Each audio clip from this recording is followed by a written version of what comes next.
সুপ্রিয় শিক্ষার্থী, আশা করি তোমরা সবাই ভালো আছো। বিগত ক্লাসের ধারাবাহিকতায় আজকে আমি তোমাদেরকে উৎপাদন ব্যয় এবং আয় অর্থাৎ তৃতীয় অধ্যায়ের খুব ইম্পর্টেন্ট একটা বিষয় ক্রমহ্রাসমান প্রান্তিক উৎপাদন বিধি নিয়ে আলোচনা করব। তো গত ক্লাসে আমরা প্রান্তিক উৎপাদন আলোচনা করেছিলাম, মোট উৎপাদন, গড় উৎপাদন, প্রান্তিক উৎপাদন নিয়ে আলোচনা করেছিলাম। আজকে সে প্রান্তিক উৎপাদনের উপরে ভিত্তি করে ক্রমহ্রাসমান প্রান্তিক উৎপাদন বিধি আলোচনা করব। ক্রমহ্রাসমান প্রান্তিক উৎপাদন বিধি এখানে বলতে ক্রমহ্রাসমান অর্থাৎ ক্রমান্বয়ে আস্তে আস্তে হ্রাস পাবে। তা আমি অন্যান্য উপকরণ স্থির থেকে একটি পরিবর্তনশীল উপকরণ, মনে করি পরিবর্তনশীল উপকরণটা শ্রম হতে পারে। তো শ্রমের নিয়োগটা যে হারে পরিবর্তন করা হয় মোট উৎপাদন যদি তার চেয়ে কম হারে পরিবর্তন হয় তবে তাকে ক্রমহ্রাসমান প্রান্তিক উৎপাদন বিধি বলে। এখানে আমরা জানি উৎপাদনের উপকরণ চারটি, এই চারটি উপকরণের মধ্যে অন্যান্য উপকরণগুলো স্থির থাকবে কিন্তু শ্রমের পরিবর্তন হবে। শ্রম হবে এখানে পরিবর্তনশীল উপকরণ।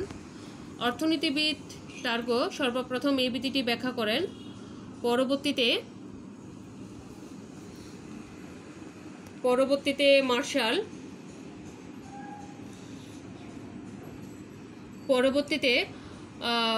মার্শাল, রিকার্ডো, ম্যালথাস প্রমুখ অর্থনীতিবিদগণ এই বিধি সম্বন্ধে বিস্তারিত আলোচনা করেন। তো যেহেতু এটা বিধি, আমি সরাসরি বিধিতে যাই, যেহেতু এটা বিধি তাই এই বিধির কিছু অনুমিত শর্ত থাকে। আমরা বিধিগুলো ব্যাখ্যা করব এভাবে যে প্রথমে অনুমিত শর্ত, মূল বক্তব্য, অনুমিত শর্ত, তারপরে সূচির উপর ভিত্তি করে চিত্রের ব্যাখ্যা এবং পরবর্তীতে আসবে সবশেষে সমালোচনা। তো আমরা প্রথমেই বলেছি যে ক্রমহ্রাসমান প্রান্তিক উৎপাদন বিধি কাকে বলে। তো আমার মূল বক্তব্যটা হচ্ছে কলাকৌশল ও অন্যান্য উপকরণ অপরিবর্তিত থেকে পরিবর্তনীয় উপকরণ শ্রমের নিয়োগের পরিমাণ বৃদ্ধি করলে উৎপাদন যদি তার চেয়ে কম হারে বৃদ্ধি পায় তবে তাকে ক্রমহ্রাসমান প্রান্তিক উৎপাদন বিধি বলে। এই বিধির কিছু অনুমিত শর্ত আছে, কিছু অনুমিত শর্তের আলোকে এই বিধিটি প্রতিষ্ঠিত হয়েছে। সেই শর্তগুলো বিভিন্ন বইতে বিভিন্ন রকম আছে, আমার এখানে সর্বোচ্চ 3টা দিলেই যথেষ্ট। তো আমি এখানে কয়েকটা লিখেছি, তোমরা বইতে বিভিন্ন রকম শর্ত পাবে। এখানে আমি লিখেছি যে অন্যান্য উপাদান স্থির অবস্থায় একটি উপাদান পরিবর্তনযোগ্য। 2 নম্বর শর্ত হচ্ছে পরিবর্তনীয় উপকরণ শুধুমাত্র শ্রম, অর্থাৎ শ্রমটা পরিবর্তিত হবে। শ্রমের একক সমূহ হবে সমজাতীয়, উৎপাদনের কলাকৌশল স্থির। তো এগুলো ছাড়া আরও অনেকগুলো শর্ত আছে, যেমন উৎপাদনের পরিমাণ সংখ্যার মাধ্যমে পরিমাপযোগ্য, এবং এটাও বলা হচ্ছে যে স্বল্পকালীন সময় বিবেচ্য। এখানে আরও বলা হয় ভূমির যোগান সীমাবদ্ধ। তো এখানে যে কোনো 3টা বা 4টা অনুমিত শর্ত দিলেই চলে। এই সমস্ত অনুমিত শর্তের উপর ভিত্তি করে ক্রমহ্রাসমান প্রান্তিক উৎপাদন বিধিটি ব্যাখ্যা করা যায়। তো একটা সূচি নিলাম আমি, এখানে খেয়াল করো। উপকরণের নিয়োগ দেওয়া আছে শ্রম, টিপি দেওয়া আছে, এমপি আমি এখনও নির্ণয় করি নাই, এটা আমি দ্বিতীয় অধ্যায়ে দেখেছিলাম। টিইউ থাকলে এমইউ নির্ণয় করা যায়, ঠিক এখানেও সেরকম টিপি আছে। টিপি আমি এখানে সংক্ষেপে লিখলাম, গত ক্লাসে দেখিয়েছিলাম। টিপি হচ্ছে টোটাল প্রোডাকশন, এমপি হচ্ছে মার্জিনাল প্রোডাকশন। তো আমার উপকরণ নিয়োগ দেওয়া আছে শ্রম 1 জন, 2 জন, 3 জন, 4 জন, 5 জন। টিপি দেওয়া আছে 3, 5, 6, 6, 5। এখন আমি এখান থেকে এমপিটা নির্ণয় করব। তো এমপি নির্ণয় করতে হলে তোমাদেরকে প্রথমে যা আছে তাই থাকবে, অর্থাৎ 3 একক। 5 থেকে 3 বিয়োগ দিব, আমি আগের ক্লাসগুলো তো দেখিয়েছিলাম, 2 একক। 6 থেকে 5 বিয়োগ দিব, 1 একক। 6 থেকে 6 বিয়োগ দিলে 0 একক। 5 থেকে 6 বিয়োগ দিলে -1 একক। তো এই হচ্ছে আমার এই হচ্ছে আমার সূচি। এই সূচির উপর ভিত্তি করে আমি এখানে একটু ব্যাখ্যা দিতে পারি যে সূচিতে দেখা যায় যে হারে শ্রমের নিয়োগ বৃদ্ধি করা হয়েছে, অর্থাৎ শ্রম আস্তে আস্তে বাড়ছে, উৎপাদন কিন্তু তার চেয়ে কম হারে বৃদ্ধি পাচ্ছে, অর্থাৎ উৎপাদন ক্রমহ্রাসমান হারে বৃদ্ধি পাচ্ছে, যেমন 3, 2, 1, 0, বিয়োগ 1। এই সূচির উপর ভিত্তি করে আমি এবার একটা চিত্র অঙ্কন করব।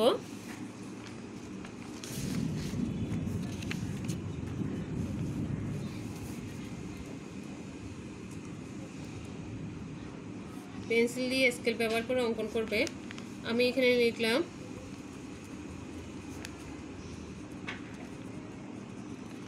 শ্রমের নিয়োগের পরিমাণ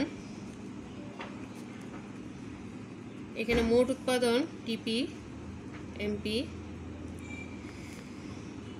0 x y। খেয়াল করো এখানে কোনো বইতে দেখবে টিপি সহ অঙ্কন করা আছে। তো যেহেতু ক্রমহ্রাসমান প্রান্তিক উৎপাদন বিধি, শুধু টিপি অঙ্কন করে সময় নষ্ট করার দরকার নাই, শুধুমাত্র এমপি অঙ্কন করে দিলেও চলবে।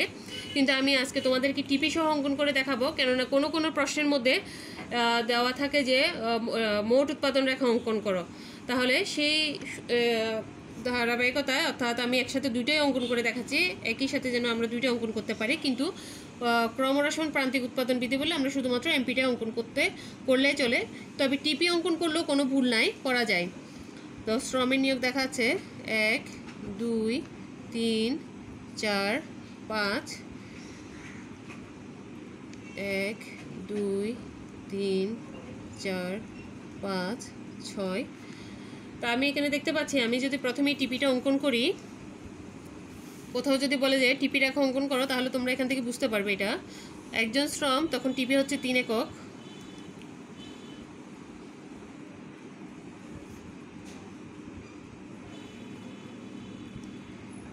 দুইজন হলে টিপি হচ্ছে 5 একক।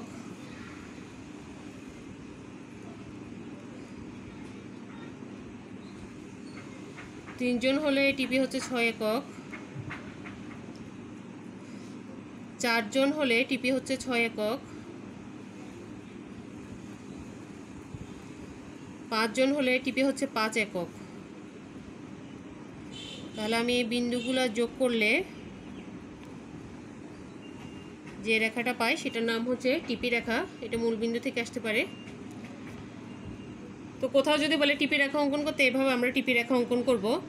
এরপরে আসে আমার মূল প্রশ্ন এমপি। যখন একজন শ্রমের নিয়োগ, তখন এমপি হচ্ছে 3 একক, এখানে পেলাম।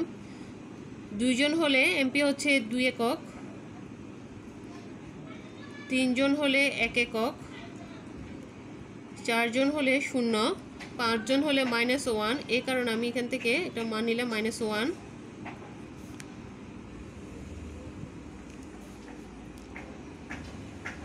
এখন আমি বিন্দুগুলো যোগ করলে বাম থেকে ডান দিকে নিম্নগামী একটি রেখা পাই, যেটা এমপি রেখা নামে পরিচিত। তো এই হচ্ছে, এটা দেখা যাচ্ছে এমপি রেখাটা কিন্তু ঋণাত্মক অংশে চলে গেছে, কেননা আমার মান ছিল মাইনাস পর্যন্ত মান ছিল। তো এখানে আমি দেখতে পাচ্ছি চিত্রের ভূমিকে শ্রমের নিয়োগের পরিমাণ লম্বা অক্ষে টিপি এবং এমপি নির্ণয় করা হয়েছে, দেখানো হয়েছে। তো এখানে দেখা যায় যে একটা নির্দিষ্ট হারে শ্রমের নিয়োগ বৃদ্ধি করা হলে কিন্তু মোট উৎপাদন বৃদ্ধি পায়।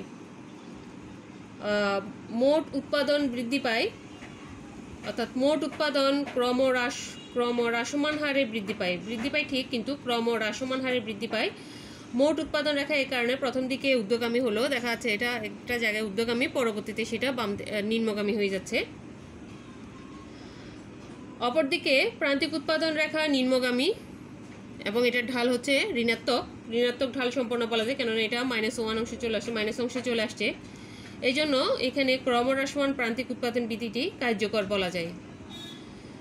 অর্থাৎ উপকরণ যে হারে পরিবর্তন হয় উৎপাদন তার চেয়ে কম হারে বৃদ্ধি পায়। এটাই হচ্ছে ক্রমহ্রাসমান প্রান্তিক উৎপাদন বিধি। তো এই বিধিটা বিশেষ করে কৃষি ক্ষেত্রে কিন্তু প্রযোজ্য। তো আমরা পরে একটা প্রশ্ন আছে এরকম। তো এই বিধিটি ব্যাখ্যা করলাম এতক্ষণ। এই বিধি ব্যাখ্যা করার পরে আমাদের পরবর্তী স্টেপ থাকে বিধির সমালোচনা। যে কোনো বিধি বললে সমালোচনা আসবে। তো সমালোচনার প্রথমে আছে, এগুলো তোমরা বইতে দেখবে, এক এক বইতে এক এক রকমই আছে।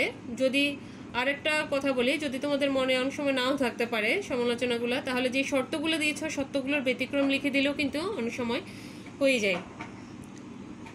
উৎপাদনের প্রাথমিক পর্যায়ে আমি যদি বলি, উৎপাদনের প্রাথমিক পর্যায়ে কিন্তু এই বিধিটি কার্যকর নাও হতে পারে। বিশেষ করে শিল্পের প্রথম পর্যায়ে এই বিধিটি কিন্তু অকার্যকর। উন্নত কলাকৌশল, কৃষিতে উন্নত কলাকৌশল প্রয়োগ করা হলে উৎপাদন ক্রমহ্রাসমান না হয়ে কিন্তু ক্রমবর্ধমান হারে বাড়তে পারে। আবার প্রাকৃতিক কারণেও কিন্তু এই বিধির ব্যতিক্রম হতে পারে, যেমন প্রাকৃতিক কারণ বন্যা। এই সময় যদি মাটিতে যদি পলি পড়ে যায়, তখন উৎপাদন অধিক হারে বাড়তে পারে। উন্নত বীজ, কীটনাশক, সার এগুলো ব্যবহার করলে কিন্তু উৎপাদন হ্রাস না পেয়ে বরং বেড়ে যেতে পারে। তো এ হচ্ছে আমি কয়েকটা বললাম বিধির সমালোচনা, তোমরা চাইলে আরও কয়েকটা বাড়িয়ে নিতে পারো। যেমন আমরা আরেকটা বলতে পারি যে শ্রমিকের দক্ষতা, জমিতে উৎপাদনের কাজে যদি প্রথমে অদক্ষ এবং পরে দক্ষ শ্রমিক নিয়োজিত হয় তখন কিন্তু এই বিধি কার্যকর হয় না। তারপরে বলা যাচ্ছে যে তো এই হচ্ছে আমার বিধিটির ব্যতিক্রম বা সমালোচনা বা ত্রুটি, এরকম বিভিন্ন নাম থাকতে পারে। তো এরপর আমি বলতে পারি যতই আমি সমালোচনা বা ত্রুটি বা ব্যতিক্রম বলি না কেন, পরিশেষে আমাকে এই বিধির একটা পজিটিভ আনসার দিতে হবে, লাস্টের দিকে একটা পজিটিভ উপসংহার দিতে হবে। অর্থাৎ এতগুলো সমালোচনা থাকা সত্ত্বেও বিধিটি অর্থনীতিতে একটি যথেষ্ট গুরুত্বপূর্ণ স্থান দখল করে আছে।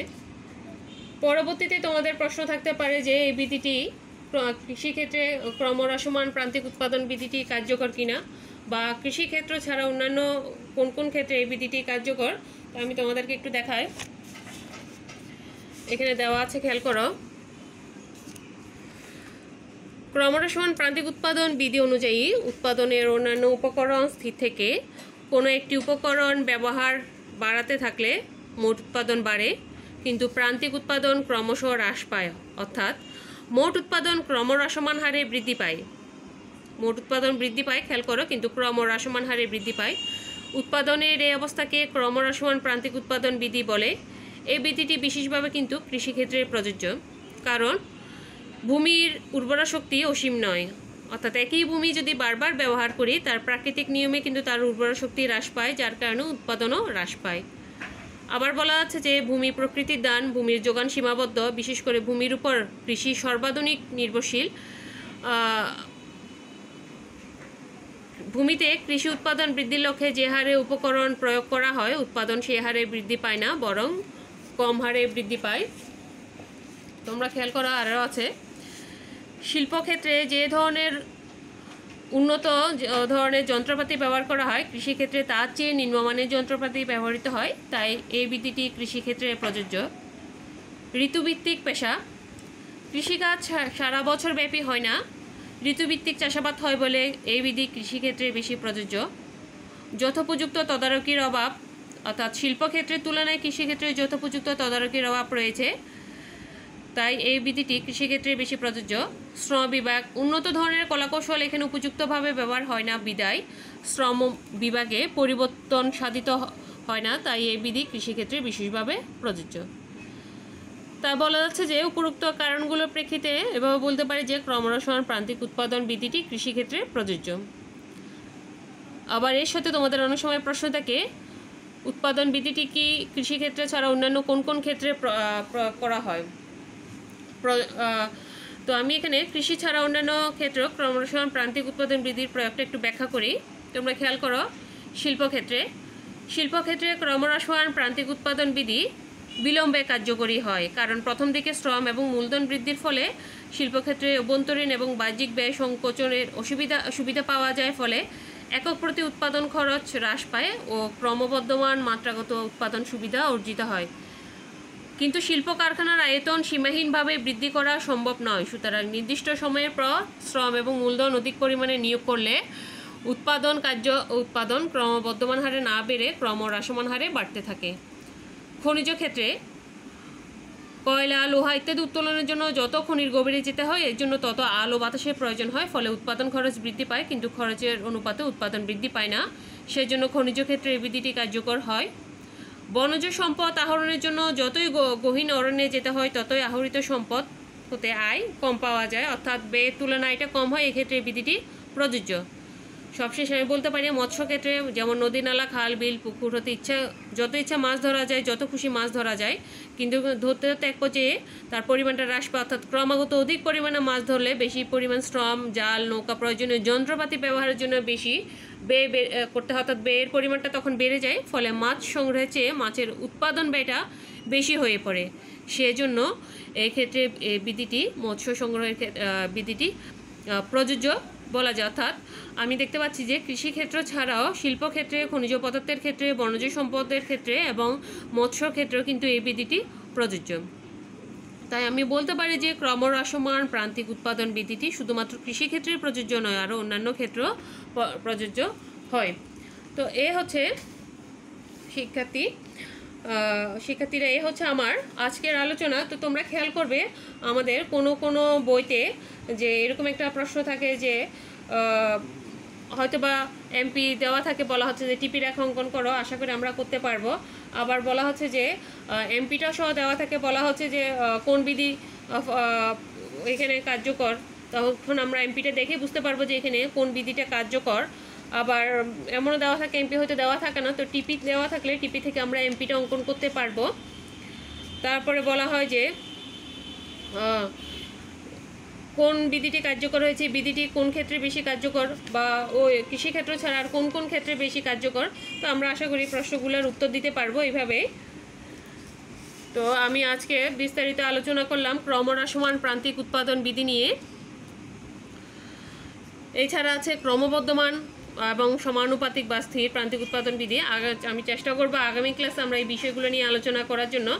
তো ক্রমহ্রাসমান প্রান্তিক উৎপাদন বিধি নিয়ে তোমাদের যদি কারো কোনো প্রশ্ন থাকে, কোনো সমস্যা থাকে, তাহলে তোমরা আমাকে কমেন্টের মাধ্যমে জানাবে। আমি চেষ্টা করব তোমাদের প্রশ্নগুলোর সমাধান করার জন্য। তো আজকে এই পর্যন্ত। তোমরা ভালো থেকো, সুস্থ থেকো, ভালো করে পড়াশোনা করিও। ধন্যবাদ।